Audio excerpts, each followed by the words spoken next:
இன்றைக்கி நம்ம வீட்டில் காடை கறி 6 காடை வாங்கிட்டு வந்திருக்கு. 6 காடை 300 ரூபா. இன்றைக்கி ரோஸ்ட் வச்சிடலாம். தால்ச்சா வச்சுட்டேன் காலையிலேயே.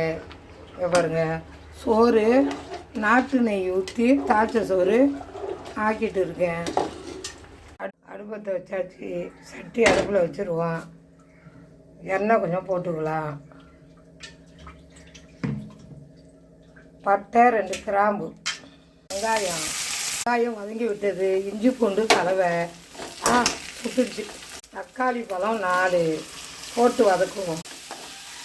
மிளகாய் தனித்தூள் 1 ஸ்பூனு, தூள் 1 சிட்டிகை, கீரை, உப்பு, மிளகுத்தூள், மிளகத்தூள், தயிர், காடையை போட்டு வேக வச்சுருவோம்.